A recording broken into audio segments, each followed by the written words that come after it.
Hi, my name is Amy Kennedy, ceramic artist and artist mentor. I work with artists to help them expand their potential inside of the studio and outside of the studio. And this is an In Conversation with Jessica Connor Kennedy, a very experienced facilitator. And we are talking about that interesting and potent and powerful time of our lives that happens many times, if we're lucky enough, where we move from one year into a new year. It can be a time full of new potential and new horizons and great ideas. It can also be a time of overwhelm, the Christmas period and the New Year period, and even sometimes castigation as we look towards the future. Have I done all the things that I wanted to do? And how in the world am I going to do all the things that I want to do in the new year? So we talk about, the nature of this time of our lives, and we talk about a process that Jess has been developing and fine-tuning for 20 years, a process that she introduced to me 10 years ago. And as I say in this video, I would never not do this process, which I think are pretty strong words.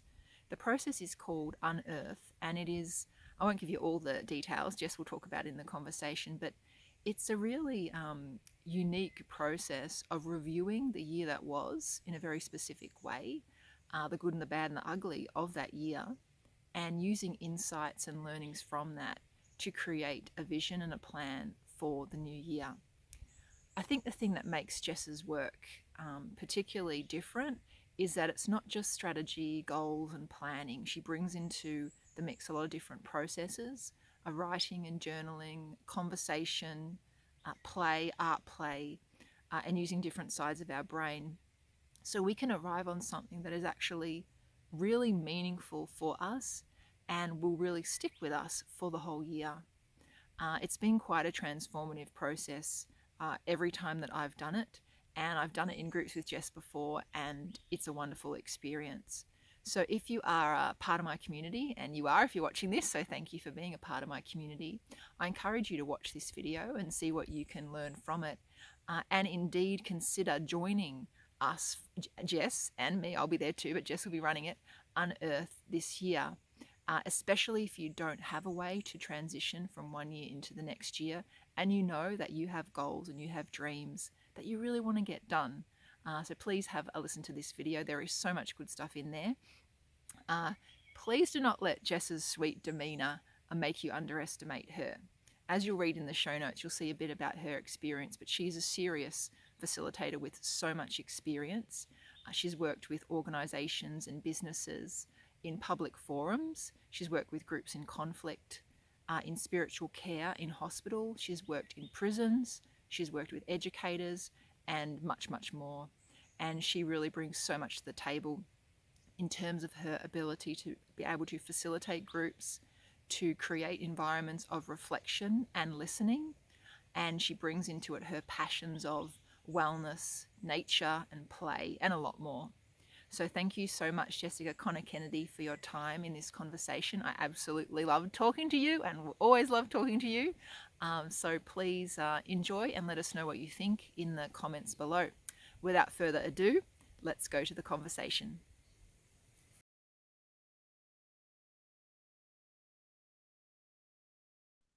So Jessica Connor Kennedy, a little birdie told me that you made Julia Gillard laugh. Can you please tell us the story? That was a couple of years ago now. Casting my memory back to a big event. I was at the Melbourne Town Hall. It was a full house, and I was facilitating a day. It was all about women stepping more into leadership in local government. And Julia was there in the front row, soon to get up and be a keynote speaker. And that morning, I just had a gut feeling that it was going to be important for people to have permission to talk about the things they really wanted to talk about and not hold back. So I said to the group, as part of giving the guidelines and setting the scene for how the day was going to flow, I said, and you've all got permission to speak about any elephants in the room. And I think Julia laughed the loudest out of anyone. And I just, knowing then what she was about to share about her experience, including the misogyny speech that she gave in Parliament, imagining how many elephants she had dealt with in the room, I just felt happy that she'd had a moment of lightness that morning before we got into the work as a group together. That is so awesome. So when It was was so that? lovely. Was that like a few years ago now? About that was 2021, if I remember correctly. Yeah. Right. And so, yeah, like that's such a cool story. I remember when you told me that, I'm like, oh, how did you make her laugh? You know, it's just so great. And in facilitation and workshops and presenting, you got to make people laugh at least once. We were at an opening on the weekend, and I've only done 2 opening speeches for exhibitions, but I sort of maybe not uh, like with certainty that I knew this, but I knew that I put in a laugh line like somewhere in the speech. And I think it's so important to add humor in. So you did that, yeah, perfectly, fantastically well with Julia. But what got you to being there with Julia Gillard?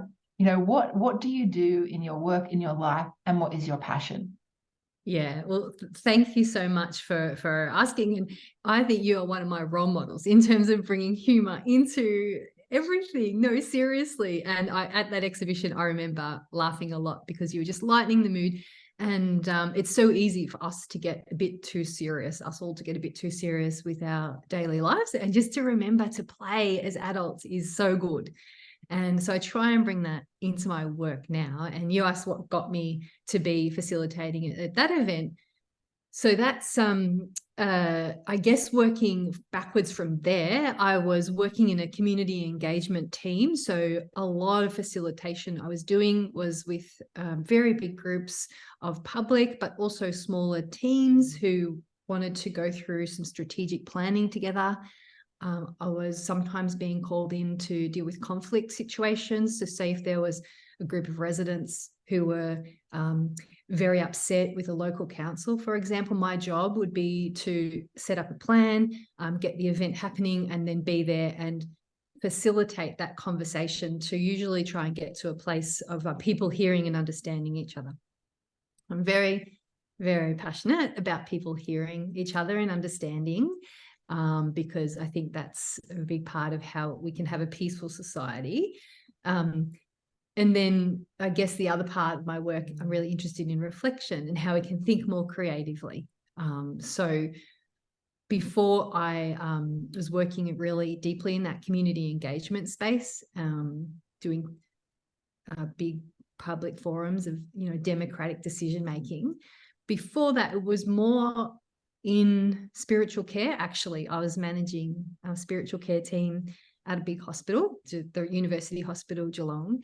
And so I was lucky enough to be supporting patients in their wellbeing, but also staff, the clinical and non-clinical staff. And, it's a job like that, working with people and families at the start of life or at the end of life and everywhere in between, that probably really helped me remember the importance of keeping things light and remembering to celebrate the small things, because I worked with patients who were amazing, who were going through the biggest challenges, and they, the ones who had the best ways of coping, the ones who had the best well-being during some really tough times, could appreciate the small things.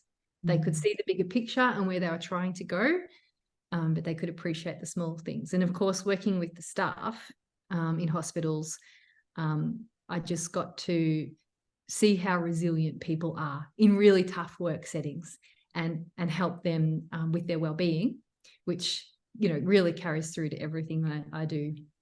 And I can't speak highly enough about the power of play, really. And then the broader context that led me to that point was working in still in like a cross between education, strategy and organizational design, but always I've had that wellness focus. So I've been working in schools.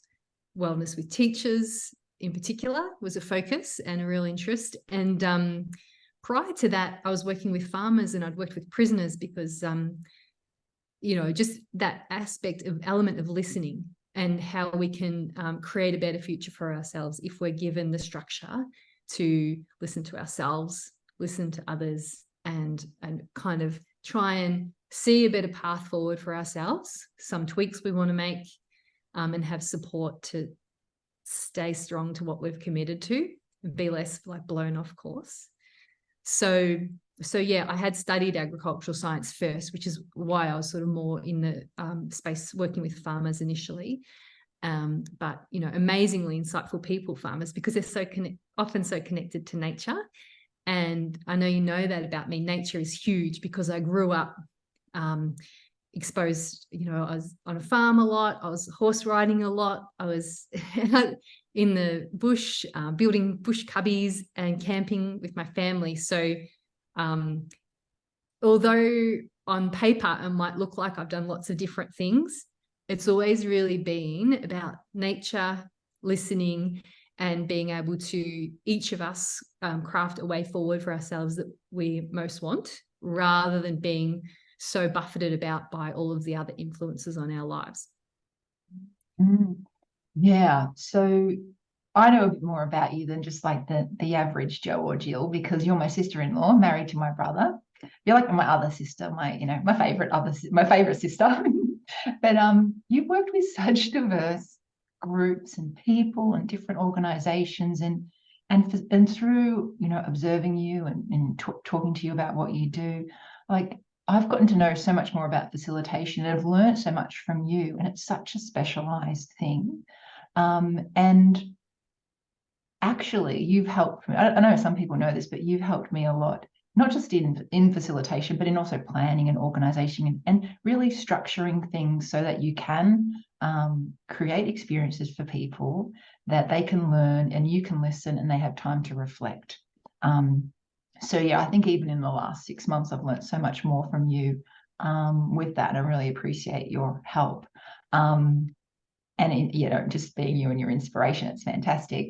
So the main thing we wanted to talk about today is this time as we transition from an old year into a new year, and how it is like full of amazing potential, but it's also full of like a bit of like dread, like, oh my gosh, have I done what I wanted to do? This new year is coming. There is so much I want to do. So what do you think about this time of year when you approach it for yourself? Well, I think I used to get excited about the new start of the year, and I could let go everything from last year, and every new year would be completely fresh and things would be different. But I did realize over time that even though I'm changing the date on my calendar, I still have my same habits, my same tendencies, and my same environment, what I'm surrounded with, and the skills I have. So what I am more mindful of now is, I think I have a more realistic expectation. Like, I'm not going to magically transform my life just because the end number on 2020, you know, whatever has changed. So I think I want to learn from what I've been doing. So I'm mindful of that, and what patterns have I been playing out? What have I been building towards that I've been aware of or not aware of? And then I do want to think about, well, is there something in my life that I haven't? And, you know, anyone watching and listening to us talk now can think about this question. Is there something I haven't been paying attention to that I want to?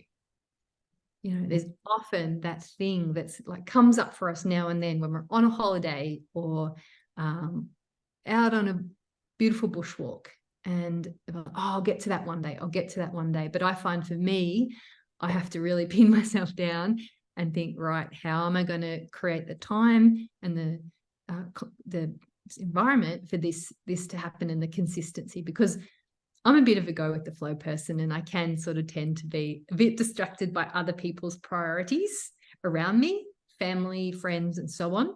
And I get excited about helping them, which is nice. Or I get excited about a shiny new idea that I've had. But if I can really decide what it is I want to focus on, that ends up being more healthy for me in the long run. And I know you know this, but I often travel to Japan regularly these days, and one of the things I most admire in general in the Japanese people is a tendency to be quite tenacious in what they've committed to. the focus, the diligence in seeing something through tends to create things of real beauty. And so I aspire to be more like that. And I guess that's why I find the unearth process, which we're going to talk about a bit more soon, helps me stay on track to what I've committed to, rather than be pulled off course so much. Yeah, because there's, we have intentions and we have goals, right, for the new year. And just going back actually to what you said about, we flip the switch. The date goes from 31st of December to 1st of Jan, and we think, oh, we're a totally new person. In that night's sleep, we've transformed. It's a bit of a delusional world. I live in that world too.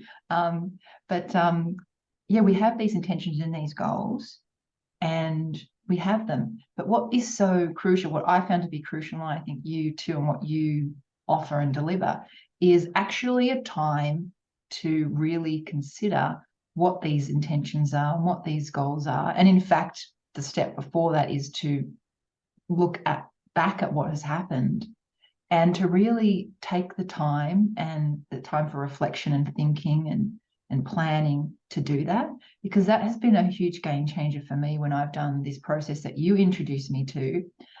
Otherwise, I just write a few things down and they wouldn't have really set in me. I wouldn't have really been really committed and inspired by them. So can you talk about this sort of this time that you create and what's involved in this process? Well, what is the name of the process? I'm asking a lot of questions here. What is the name of the process? How long have you been doing it for? Who introduced you to it? Yeah. So I think it was my friend, maybe Jenny Petnon, in 2003-ish. And it was just a one-pager. And I loved it because it just spoke to me as someone who likes to think and reflect before I plan. And so I used that in our team that year. We were working in an education team. So I think it was about 6 of us. We all did our own little process based on this, what I'd adapted from this one pager. And it was a team of facilitators from Martha's Vineyard in the States who originally wrote what I adapted. And over the years, so I've been doing it every year since then, since 2003. And that's 20 years. Oh, happy anniversary. And I can I'll show you later on, and you might put it on the screen if you'd like to. I'll show you my very first review and create page.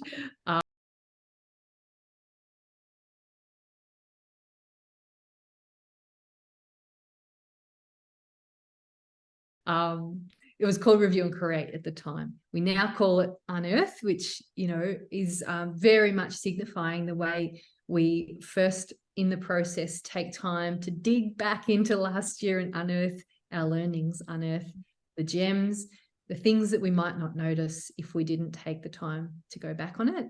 And it's a little bit like that idea of the iceberg of our lives, where what is visible is just the tiny part of the iceberg on top of the water, and then everything else is under the water. So we take time to bring things up into our awareness and our focus, so we can use that as grist for the mill and give us a better chance of making the next year one that fits more of what we're hoping.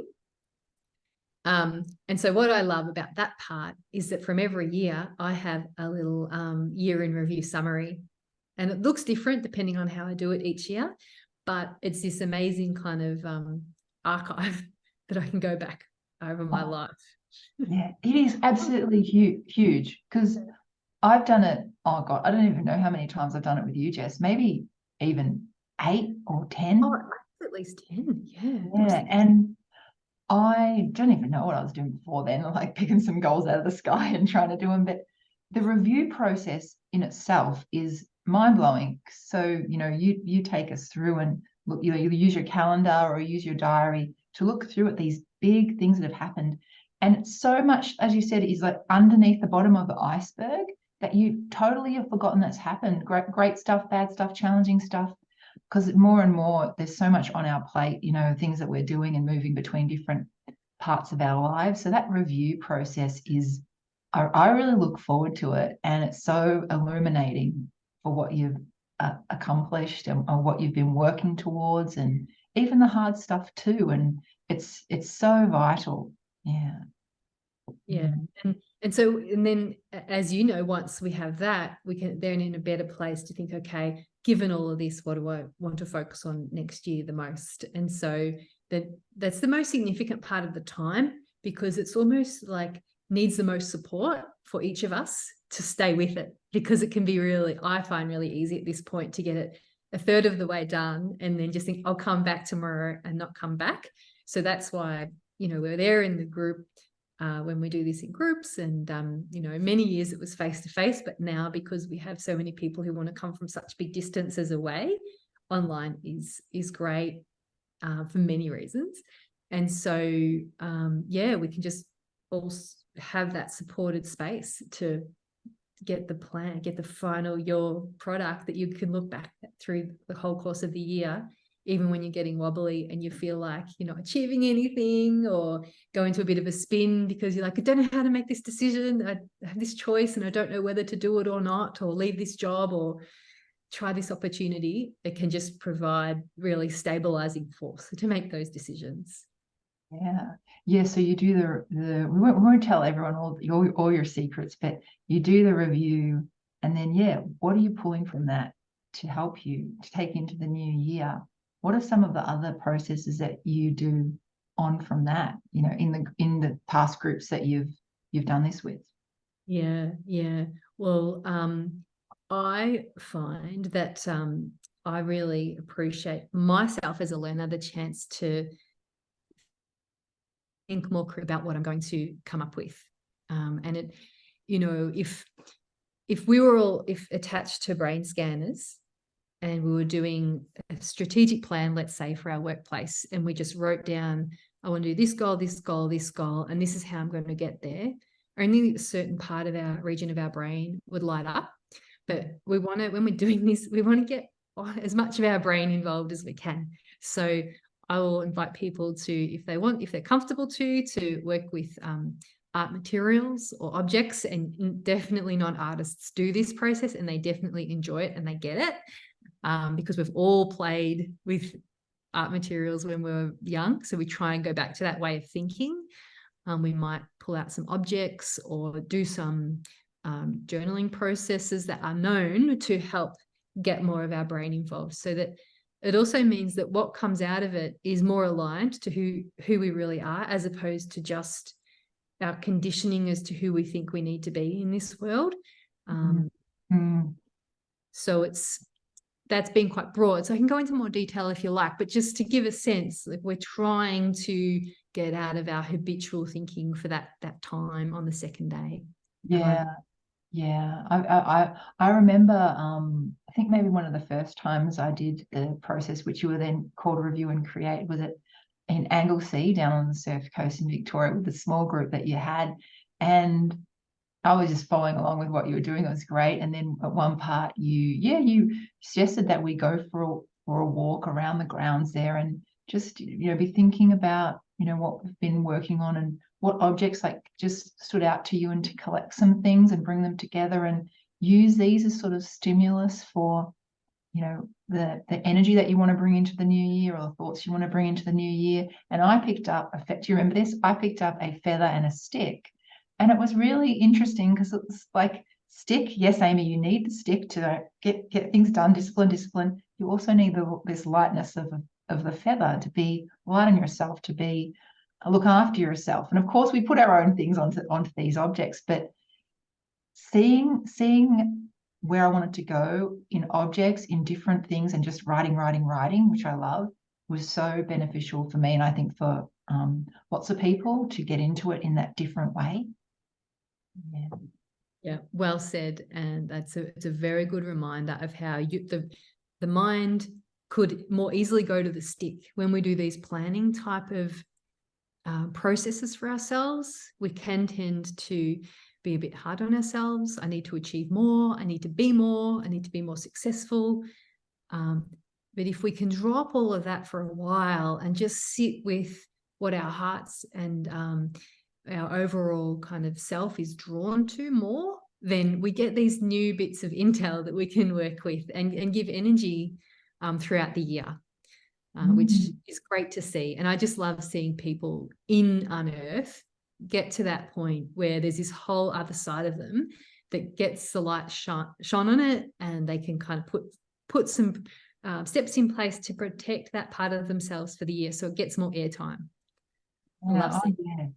Yeah. So a few years ago, I think we ran it twice together as like a facilitating duo, dynamic duo.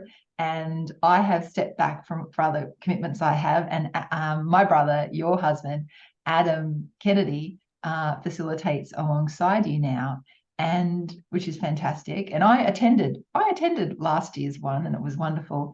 So you do get, quite a lot of artists and creatives coming, but you also get lots of different people from different occupations. But sort of focusing on the artists and the creatives, my community here.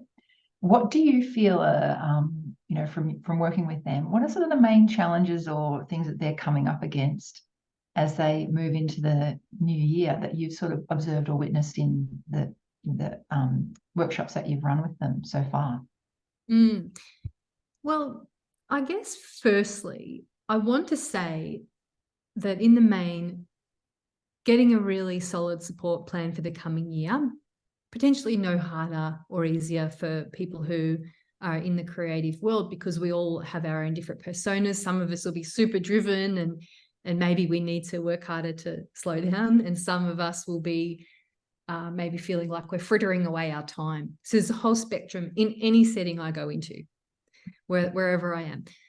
But in saying that, I think there's one interesting element that comes up a lot for anyone who's freelancing. So and this is quite typical of artists and creatives, like they might have their own part-time role within an organization 2 or 3 days a week, for example, but then there's this other time that they want to protect, that they want to keep for their art practice. And I've been in this setting myself, and so I've felt the challenges myself where I'm trying to inhabit those two worlds. And the biggest thing I noticed, and I see in others, when we're in that freelance, we're self-generating our own projects, we're deciding what we want to apply for, put our energy into, we don't have a manager. We don't have a job description unless we've written one for ourselves. We don't have monthly manager meetings or a performance plan or key performance indicators. Who are we answering to? Just ourselves in that setting. So I think that is a big thing. And sure, some of us don't have managers who strongly support us and that kind of thing. So that, put that to one side for the moment. So for any people listening who don't have the support structure of a role in an organization, that might work really well for them. They might love that and it's not a barrier. But for others, they might be like, oh yeah, you might be thinking, wow, that's real. I've never had anyone tally my achievements at the end of the year and say, fantastic, you're going to get performance pay. For a lot of people, that's a real thing.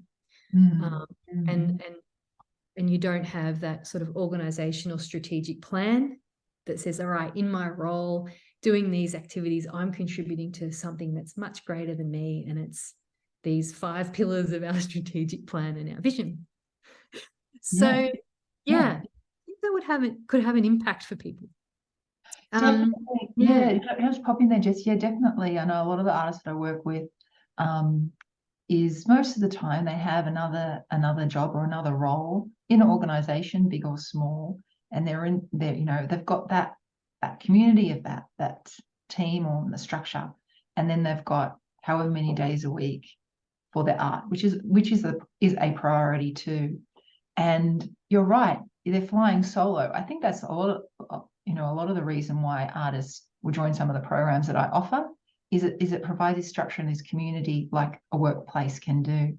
And you're right, it's not just artists and creatives though that have transition into the new year and there's things that come up. And it's so dependent on personality, isn't it? Because some people it is pull back the reins a bit and take care, take some time out, and others you need to have more discipline, you need to do more, you have to go for more. So yes, you were going to say something else then. Well, it's what you've said is very along the lines of what I was thinking, and from that comes the other part of coming into the new year, which is really hard, I think, which is, what are you not going to do?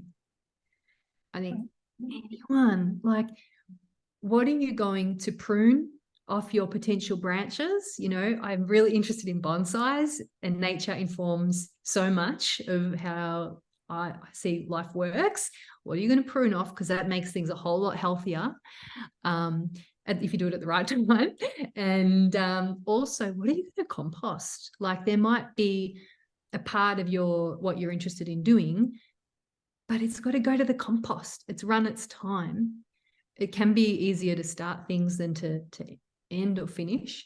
So I think probably that's a pretty universal challenge that we can that I really want to try and especially help with Unearth going forward. I think I want to do it even more intentionally than ever, is to help everyone think, what am I not going to do? Because so many people seem pretty overwhelmed. And I think if we really all sat with ourselves, we would rather do less things better than more things in a, fragmented way, I think. And we're in, what they say, we're in a bit of a crisis of attention because of how we always have like the whole world just in our hand on the phone. So that's not a new idea, that we are in a bit of a crisis of attention. So hopefully Unearth this year can really help deal with the reality that so many of us are feeling fragmented. Definitely. Yeah, when you said that, like, yeah, subtract, not just addition. Because, I do sort of live in a bit of a fantasy land thinking, yeah, I'm going to do this. Oh, yeah, and I want to do this and this. And it's not sustainable. And I think taking away things that are not a part of your bigger vision, or you're not enjoying, is so fantastic. So you just said like compost and then pruning and what's the difference? Can you just say your perspective on the difference of composting something that you're doing and then actually just like cutting it off and pruning it? Yeah, I was thinking about this last night. So I think pruning is a bit more about, okay, I'm going to put this idea on hold for a while so it's not so dominant, but it might, it's still there. It might blossom back. Like, I'm not really getting rid of it. So that's where the bonsai metaphor ends. And then we just go over to, the scraps and, what really needs to die in what I'm doing. And that's a regenerative. So this is actually, I'm really into regenerative organizational design, which is a whole nother topic I know we won't go into now, but it's the idea that how we organize ourselves in our work, we can base that on what happens in real natural systems. So, and there actually is a process you can do. What do I need to fertilize? What do I need to prune back? What do I need to compost and allow it to die? So, it might fertilize something in the future, but I'm not going to give that any more energy. So, yeah. You're going to bring a bit of that into Unearth? Maybe. Yeah, wasn't. So, we'll cover this. I'm looking at my little notes here. How do you deliver this amazing thing? Well, online at the moment that we're talking about, but sometimes as well, if there's a group of people, minimum of 8, then we also will go, like, it might be to a workplace where you've got your team, you really want to do something together, or you might be, say, a network of people and you would like to host that time, and that can be like a full day retreat. But yeah, online we do it over two main parts. There's the and we meet, everyone comes in at 9 a.m. and we just give a real overview of what people will expect and experience. We do some framing and a bit of upfront information about how it all works, and then people get time on their own. So this is really important. They're not just expected to be in front of the camera and listening. You do the work while we're on the call. So we might say, okay, everyone, go and do your thing, be back in 45 minutes, and this is what you'll be working on. So we encourage people to work where they're comfortable. So look around your house and think about, where's a place that feels like a productive place that will help you focus, or people might go outside and so on. Sometimes we use breakout groups as well, but I do like to keep those optional, because I know sometimes if a person's there and they just really don't feel like talking to another human being, I want them to let me know, and then they can be in a breakout on their own if that's really needed. In saying that, the reason we do the breakouts is because it helps solidify what you're working with. So by writing is one form of cognition, thinking, talking uses a different part of the brain. Okay, so by doing that, we're processing it. By talking, we're turning that form of knowledge into something else, and so we might get more insights. So we don't feel like we have to try and fix or change or coach the other person when we do end up in a breakout room, but we can listen, and just that process can be really, really, really generative for people. Yeah. Oh, it's I get huge. great Yes. feedback about that. And you know, you've had that as well. Oh, yeah, it's totally different dimensions. Speak, you know, you've reflected, you're writing, you're thinking, and then you speak it out loud, and it's so much more realization and surety or clarification can come from that. Yeah. And I'll just say that, you know, through facilitating it with you, you know, for 1 or 2 years, and then being a participant last year, it was just, I mean, I love facilitating with you, but it was so wonderful. And I know what you mean is you're in your own space. That's the beauty about being online. You're in your own space. You can interact as much or as little as you want. You set yourself up. But what it is it has the structure around it. So you actually do it. You know, when you do these things on your own, sometimes you can be a bit floaty and not finish things off. But you've got that structure and that support, and you put that time away in your calendar, you're committed, and you actually do it. And it's such a huge, amazing way to start the new year. With really like substantial intentions that really have meaning for you. Yeah. Absolutely. And we try to help everyone keep those intentions visible, because as soon as they go under a pile of paper, I'm a little bit of a paper stacker, so I have some piles around the house, so I have to make sure that there's a part of Unearth where people get time to think about how you're going to keep this active for yourself. What reminders can you set? What calendar meetings can you make for yourself so that you are coming back to this? And this year, and we'll probably do it again and again, but a third of the way into the year, and we did it last year as well, we want to have a check-in for people who want to come back and just remind themselves what they decided, and just, you know, sit with that and be fortified in going back focusing on their plan again for the rest of the year. Yeah, I love that addition, because you're not just leaving them out to dry after that workshop at the end of the year as you're checking in, and it's a huge thing to sort of see, yeah, oh my God, these are my intentions at the beginning. This was I wanted to do. You know, I'm going well on these things, maybe not these things. Let's adapt or keep going. And it's really fantastic. So when will you and Adam be running Unearth next? We will have okay, let me think. December 29th, which is a Friday, and then the following week we'll get back together on the Thursday, which I think is January 4th. So the first session is just 2.5 hours in the morning to just do that first part of the review, and then we'll come back together for digging deeper into what that means, getting the theme for the year ahead, some overall guidance, and then, you know, really narrowing down what are your priorities before we come back in March for that booster session. Yeah, awesome. And I'll put the dates again at the end of this recording, so they're there and in the show notes too. Is there anything else you'd like to say, Jess, about the Unearth process and for people before we tail off? I just think there's one thing that I was thinking about before coming in to meet with you. What has Unearth done for me? And this is such a simple story, but it kind of shows how much I was limiting myself in regards to my well-being. I was working in my first job, actually, after I finished uni as a graduate. And I remember I was talking to one of the admin ladies who told me she was getting a massage every week, once a week. And my mind just could not believe it. Wow, that is so lavish. That is just so indulgent. Like, I didn't judge her, but it certainly was not something I was going to allow of myself, to be that lavish.